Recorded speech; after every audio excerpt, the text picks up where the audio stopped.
Hello students, today we will start exercise 3.1 and question number 5. What is a regular polygon? देखो regular polygon है तो उसका क्या नाम होगा? State the name of regular polygon. तो देखो थ्री साइड जिस रेगुलर पॉलीगन की हैं वो क्या कहलाता है? ट्रायंगल कहलाता है. फोर साइड जिसकी हैं वो क्या कहलाता है? एक स्क्वायर कहलाता है. रेगुलर की बात करें तो सारे एंगल्स एंड सारी साइड्स जो हैं वो इक्वल होंगी. तो यहाँ थ्री साइड्स इक्वल हैं तो इक्विलेटरल ट्रायंगल होगा. सारे एंगल्स इक्वल, सारी साइड्स इक्वल. फोर साइड्स हैं तो एक स्क्वायर होगा. सिक्स साइड्स में क्या होगा? हेक्सागन. तो केवल आपने यहाँ ये फिफ्थ क्वेश्चन नोट करके यहाँ इसका केवल नेम लिखना है. ठीक है. Come to now sixth number question. Find the angle measure X in the following figure. देखो आपको एंगल्स बताने हैं इसके अंदर. कैसे बताएंगे एंगल्स? देखो ये आपको फिगर गिवन है. अब आपके पास यहाँ 50 डिग्री है, यहाँ 130 डिग्री, यहाँ 120 डिग्री है और यहाँ पे x है. आपको x की वैल्यू बतानी है, फाइंड आउट करनी है. तो देखिए कैसे करेंगे. Sum of the angle in a quadrilateral. कोई भी किसी भी तरह का क्वाड्रिलेटरल है उसमें एंगल सम जो है वो क्या होता है? 360 डिग्री होता है चारों एंगल का सम. तो हम क्या करेंगे इसके अंदर? देखो x plus 130 plus 120 plus 50 is equal to 360 कर देंगे. अब x 130 120 को ऐड करेंगे और 50 को, तो ये हमारे पास कितना बन गया? 300 बन गया is equal to 360.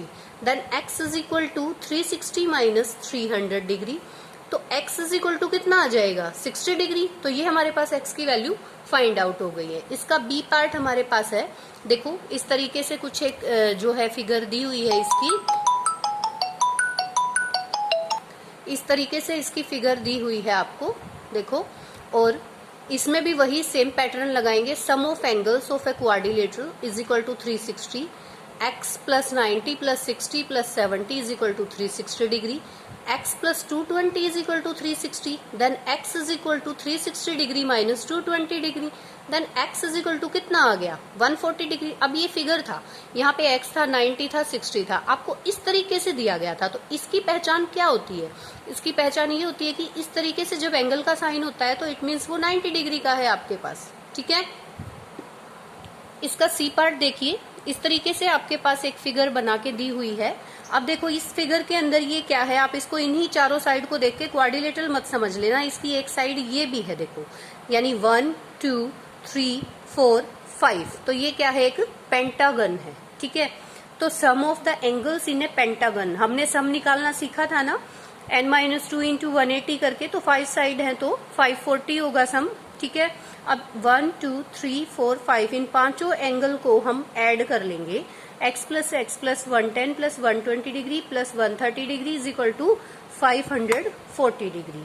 So x plus x तो 2x हो गया. इसको ऐड करेंगे तो 260 डिग्री हो जाएगा. Then 540 degree. उसके बाद देखिए 2x is equal to 540 minus 260.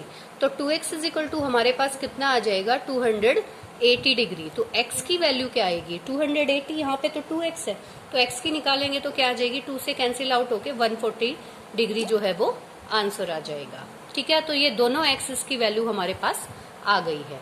अब देखो सम ऑफ ऑल एंगल्स. ये भी हमारे पास नेक्स्ट फिगर क्या है? 1 2 3 4 5. तो ये एक पेंटागन है. पेंटागन के अंदर आपका ईच एंगल, रेगुलर पेंटागन ये गिवन है क्योंकि हर एक साइड जो है वो इक्वल है.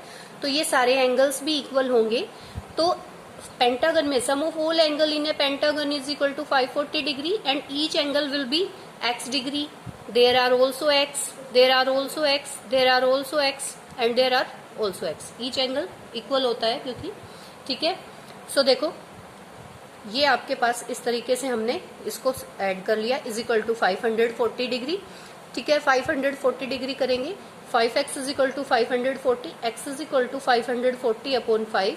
इट मीन्स इसको कैंसिल आउट करते हैं तो 108 आ जाता है. तो each angle of this pentagon will be 108 degree. Okay.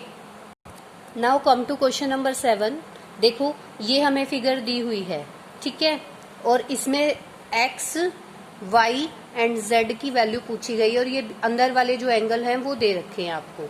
तो मैं इससे पहले एक बात नोट करा देती हूँ कि sum of all exterior angle in any close shape या एनी पॉलीगन, पॉलीगन कोई भी है उसके अंदर आपका एक्सटीरियर एंगल का जो सम है वो 360 डिग्री होता है।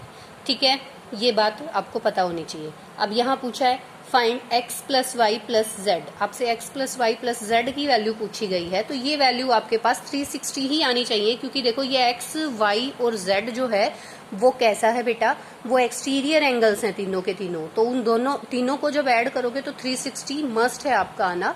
तो सबसे पहले हम x की वैल्यू निकालते हैं। x की वैल्यू निकालेंगे, देखो यहाँ z की निकाल दी है मैंने, कोई बात नहीं, z प्लस 30, यहाँ देखो z प्लस 30, ये एक लीनियर पेयर बना रहा है, लीनियर पेयर बना रहा है, तो z plus 30 is equal to 180, then z is equal to 180 minus 30, z is equal to 150। ठीक है, इसी तरीके से मैं x की वैल्यू, यहाँ मैंने सेकंड पे x की वैल्यू निकाल दी, x प्लस 90, देखो x प्लस 90 यहाँ भी लीनियर पेयर बना रहा है, तो x plus 90 equal to 180, then x is equal to 180 minus 90 equal to 90 degree.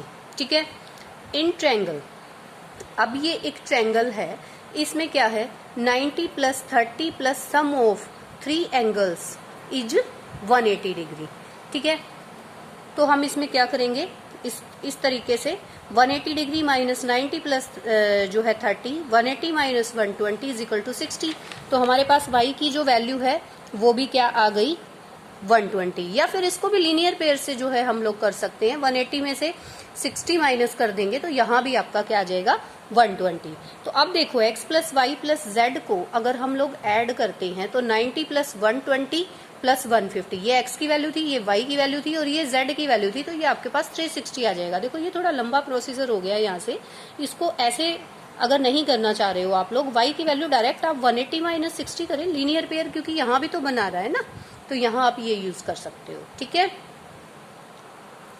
इसी का बी पार्ट है हमारे पास, देखो ये फिगर आपको गिवन है, यहाँ पे भी आपको बताना क्या है कि जो एक्सटीरियर एंगल है x plus Y plus Z plus W, उसकी वैल्यू बतानी है आपको, फाइंड आउट करनी है। ठीक है, देखो x हमारे पास ये रहा, ये y है इधर और ये z है और ये वाला w है, और अंदर के चारों एंगल आपको गिवन है, तो लीनियर पेयर से x y z w सभी की वैल्यू हम आराम से निकाल सकते हैं, कोई दिक्कत ही नहीं है।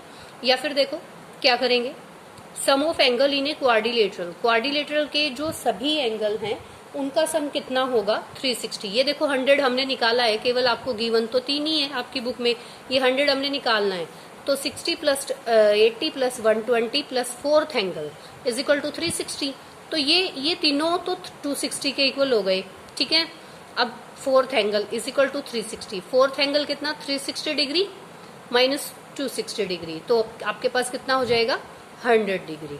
ठीक है, सो देखें अब मैंने चारों एंगल निकाल लिए, अब x और y z w चारों के ऊपर मैं क्या लगाऊंगी, लीनियर पेयर वाला रिलेशन लगा के और इनकी वैल्यू फाइंड आउट कर लूंगी। तो देखो x का निकालेंगे तो 180 माइनस 120, ये पूरा 180 का होता है लीनियर पेयर, तो 180 माइनस 120 करेंगे तो यहाँ पे x की वैल्यू हमारे पास 60 आ जाएगी। देखो ये x की आ गई, y plus 80 is equal to 180। ठीक है, यानी कि y की वैल्यू 180 माइनस 80 हो जाएगा, 100 आ गई। z plus 60 is equal to 180, यानी दोनों एंगल का जो सम है वो 180 के इक्वल है according to linear pair, so z is equal to 120 आपका जो है फाइंड आउट हो गया। इसी तरीके से w, देखो ये 120 फाइंड आउट हो गया है आपका। इसी तरीके से w जो है w plus 100 degree is equal to 180, तो w की वैल्यू आपकी 180 डिग्री माइनस 100 हो जाएगी, तो 80 डिग्री।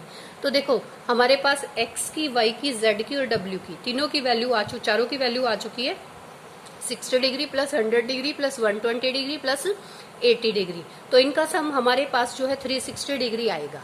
ठीक है, और ये मस्ट है आपका 360 डिग्री आना ही आना चाहिए, क्योंकि मैंने एट फर्स्ट आपको इस क्वेश्चन के स्टार्टिंग में ही मैंने ये बता दिया था कि sum of all exterior angles in any polygon, polygon कोई भी हो उसका अगर एक्सटीरियर एंगल का सम है वो हमेशा 360 होगा, चाहे वो पॉलीगन कुछ भी हो, पेंटागन हो, हेक्सागन हो, ट्रायंगल हो, क्वाड्रिलेटरल हो। ठीक है, तो ये थी आपकी एक्सरसाइज। अगर इसका कोई क्वेश्चन मैंने छोड़ दिया है तो वो आपको ट्राई करने के लिए छोड़ा है। ठीक है, और अगर कोई प्रॉब्लम है तो कॉल करके पूछिए। Thank you.